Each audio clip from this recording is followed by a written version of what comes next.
நற்செய்தி வாசகம். லூக்கா எழுதிய நற்செய்தி 10ஆம் அதிகாரம். ஆண்டவரின் உயிருள்ள வார்த்தைகள் 38 42 முடிய. அவர்கள் தொடர்ந்து சென்று கொண்டிருந்தார்கள். அப்போது இயேசு ஓர் ஊரை அடைந்தார். அங்கே பெண் ஒருவர் அவரை தம் வீட்டில் வரவேற்றார். அவர் பெயர் மார்த்தா. அவருக்கு மரியா என்னும் சகோதரி ஒருவர் இருந்தார். மரியா ஆண்டவருடைய காலடி அருகில் அமர்ந்து அவர் சொல்வதை கேட்டுக்கொண்டிருந்தார். ஆனால் மார்த்தா பற்பல பணிகள் புரிவதில் பரபரப்பாகி இயேசுவிடம் வந்து, ஆண்டவரே, நான் பணிவிடை செய்ய என் சகோதரி என்னை தனியே விட்டுவிட்டாலே உமக்கு கவலை இல்லையா? எனக்கு உதவி செய்யும்படி அவரிடம் சொல்லும் என்றார்.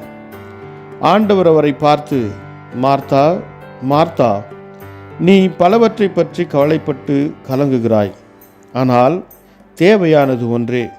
மரியாவோ நல்ல பங்கை தெரிந்து கொண்டார், அது அவரிடமிருந்து எடுக்கப்படாது என்றார்.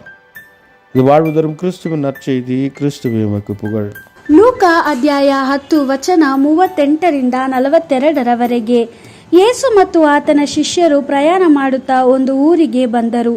ಮಾರ್ತಾಳೆಂಬ ಸ್ತ್ರೀ ಯೇಸುವನ್ನು ತನ್ನ ಮನೆಗೆ ಆಮಂತ್ರಿಸಿದಳು. ಆಕೆಗೆ ಮರಿಯಳೆಂಬ ತಂಗಿ ಇದ್ದಳು. ಮರಿಯಳು ಯೇಸುವಿನ ಪಾದಗಳ ಬಳಿ ಕುಳಿತುಕೊಂಡು ಆತನ ಉಪದೇಶವನ್ನು ಕೇಳುತ್ತಿದ್ದಳು. ಆದರೆ ಆಕೆಯ ಸಹೋದರಿಯಾದ ಮಾರ್ತಳು ಅತಿಥಿ ಸತ್ಕಾರ ಮಾಡುತ್ತಿದ್ದಳು. ಮನೆಯಲ್ಲಿ ಬಹಳ ಕೆಲಸವಿದ್ದುದರಿಂದ ಮಾರ್ತಳು ಕೋಪಗೊಂಡು ಯೇಸುವಿನ ಬಳಿಗೆ ಬಂದು, ಪ್ರಭುವೇ, ನನ್ನ ತಂಗಿಯು ಮನೆಯ ಕೆಲಸವನ್ನೆಲ್ಲ ನನಗೆ ಬಿಟ್ಟು ಬಂದಿದ್ದಾಳೆ. ಇದರ ಬಗ್ಗೆ ನಿನಗೆ ಚಿಂತೆ ಇಲ್ಲವೋ? ನನಗೆ ಸಹಾಯ ಮಾಡಲು ಆಕೆಗೆ ಹೇಳು ಎಂದಳು. ಆದರೆ ಪ್ರಭುವು ಅವಳಿಗೆ, ಮಾರ್ತಾ, ಮಾರ್ತಾ, ನೀನು ಅನೇಕ ಕೆಲಸಗಳ ಬಗ್ಗೆ ಚಿಂತಿಸುತ್ತಾ ಗಡಿಬಿಡಿಯಾಗಿರುವೆ. ಒಂದೇ ಒಂದು ಮುಖ್ಯವಾದದ್ದು.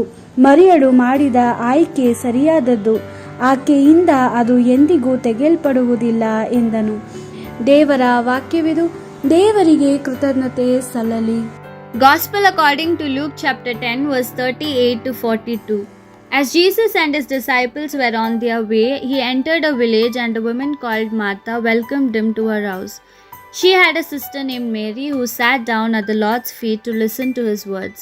Martha, meanwhile, was busy with all the serving she had to do, and at last she said, Lord, do you not care that my sister has left me to do all this serving alone?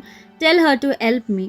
But the Lord answered, Martha, Martha, you worry and are troubled about many things, whereas only one thing is needed. Mary has chosen the better part, and it will not be taken away from her. The Gospel of the Lord. Praise to you, Lord Jesus Christ.